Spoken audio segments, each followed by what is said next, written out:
Double take tango, public displays of something less than affection. Picture this. Me, strolling hand in hand with my husband David on a sunny afternoon. The sun is shining, the birds are singing, and everything seems perfect. It's one of those days where you feel like the world is smiling at you. Birds chirping, children giggling, a picturesque scene of domestic bliss, right? It's almost like a scene from a romantic movie where everything is just right, and nothing could possibly go wrong. Suddenly, a passerby does a double take, their eyes darting between our intertwined hands and our faces with a mixture of confusion and amusement.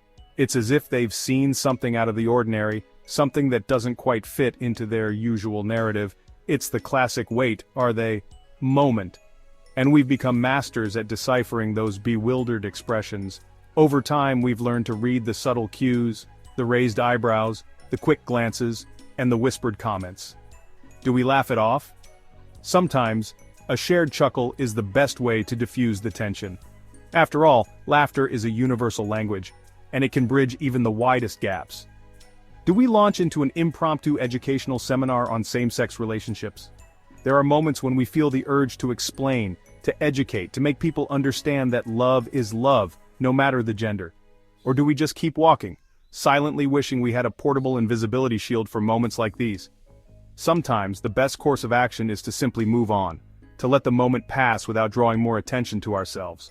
Trust me, the struggle is real, and it often feels like we're performing an awkward social experiment every time we step out in public. Each outing becomes a test of our resilience, our patience, and our ability to stay true to ourselves. Don't get me wrong, we're not seeking a standing ovation for holding hands. We're just two people in love, trying to live our lives without making a spectacle of ourselves. But a little acknowledgement that we're just a regular couple trying to navigate the world without causing a scene would be nice. It's not about seeking approval, it's about being seen and respected for who we are. It's these everyday, micro moments that remind us that being in a same-sex relationship isn't always sunshine and rainbows. There are challenges, there are awkward glances, and there are moments of doubt. But hey, at least it makes for a good story, right? These experiences, as uncomfortable as they may be, add color to our lives and give us stories to tell. And when it comes down to it, a few awkward glances are a small price to pay for the joy of being with the person you love. In the end, love is worth every challenge, every awkward moment, and every double take. The coming out conversation. Not as dramatic as you'd think. Now let's talk about the dreaded coming out conversation. It's a topic that often gets sensationalized in movies and TV shows, making it seem like a monumental, life-altering event that must be handled with the utmost seriousness and gravity. I know it sounds like something out of a melodramatic soap opera, but in reality, it's often less dramatic and more like a casual disclosure. It's not always accompanied by tears, dramatic music, or a sudden change in the atmosphere. For us, it wasn't a one-time sit-down heart-to-heart with a soundtrack of swelling violins. Instead, it was a series of conversations that happened naturally over time, each one a small step towards living openly and authentically. It was more of a gradual process, like easing into a warm bath instead of diving headfirst into the deep end. We didn't feel the need to make a grand announcement, we simply shared our truth as it felt right.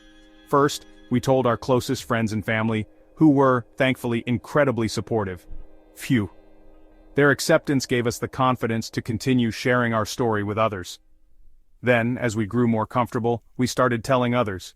Each conversation was unique, shaped by the relationship we had with the person and the context in which it happened. Sometimes it was a casual mention in conversation, other times it was a more deliberate, "Hey, by the way, this is my husband." We learned to gauge the right moment and approach for each situation. The reactions varied, but for the most part, people were cool with it. Many were supportive, some were indifferent, and a few were surprised, but accepting. Of course, there were a few raised eyebrows and awkward silences, but hey, that's life, right? Not everyone will understand or accept immediately, and that's okay, you can't win them all. The important thing is to stay true to yourself and not let the fear of a negative reaction hold you back. The important thing is that we were true to ourselves and each other, and that's all that really matters.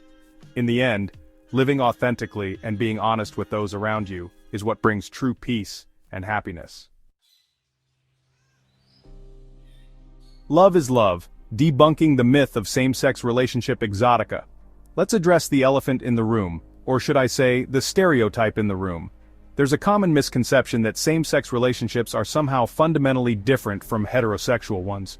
Contrary to popular belief, same-sex relationships aren't some exotic otherworldly phenomenon. They are just as real, grounded, and filled with the same range of emotions and experiences. We experience the same joys, challenges, and mundane realities as any other couple. From the excitement of a new relationship to the comfort of long-term companionship, our experiences mirror those of heterosexual couples. We bicker over the remote, just like anyone else. We fight over who does the dishes, and sometimes it's a battle of wills. And yes, we drive each other crazy with our annoying habits. For instance, David's insistence on leaving empty cereal boxes in the pantry is a personal pet peeve of mine, but isn't that what makes relationships interesting? The point is, we're just two people trying to make it work, just like everyone else. We have our ups and downs, our good days and bad days. We laugh together, we cry together, and we make up after arguments. Our relationship is built on the same foundation of love, trust, and mutual respect. We break up, just kidding. But seriously, we go through the same relationship milestones and challenges. We go through life's ups and downs together, hand in hand, supporting each other through thick and thin. So the next time you're tempted to put same-sex relationships in a separate category, remember that love is love, plain and simple. We are all just people, looking for connection, companionship, and love. Double dates and the who's on top? Inquisition. Double dates. They can be fun, they can be awkward, and when you're a same-sex couple, they can sometimes feel like an anthropological expedition for the uninitiated. We've lost count of how many times we've been subjected to the thinly veiled, who's the man in the relationship? Inquisition. It usually starts with a seemingly innocent question about who cooks dinner or who takes out the trash, but we can practically hear the gears turning in their heads as they try to fit us into their preconceived notions of gender roles. Don't even get me started on the whole top or bottom thing. Seriously, people, it's not a bunk bed.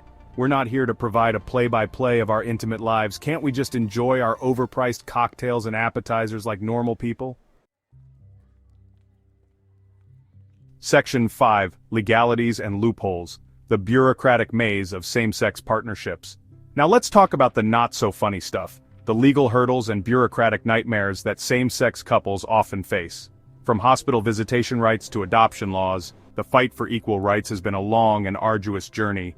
We've had to jump through hoops, navigate legal loopholes, and fight tooth and nail for the same rights and recognitions that are automatically afforded to heterosexual couples. It's frustrating, it's exhausting, and it's a stark reminder that we still have a long way to go in the fight for equality. But we remain hopeful that one day these battles will be a thing of the past, and love will truly conquer all.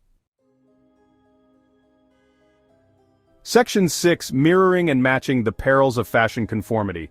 Here's a funny thing about being in a same-sex relationship. People seem to expect us to dress alike. I'm not talking about a cute matching Halloween costume or a cheesy couple's t-shirt. I'm talking about the assumption that we must share the same fashion sense simply because we're both men. We've lost count of how many times we've been asked if we coordinate our outfits or if we share a wardrobe.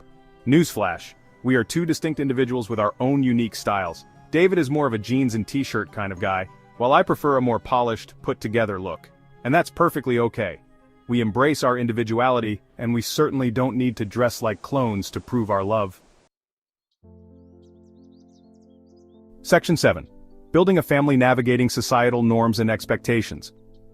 Building a family is a beautiful and challenging journey for any couple, but for same-sex couples it can sometimes feel like navigating a minefield of societal norms and expectations.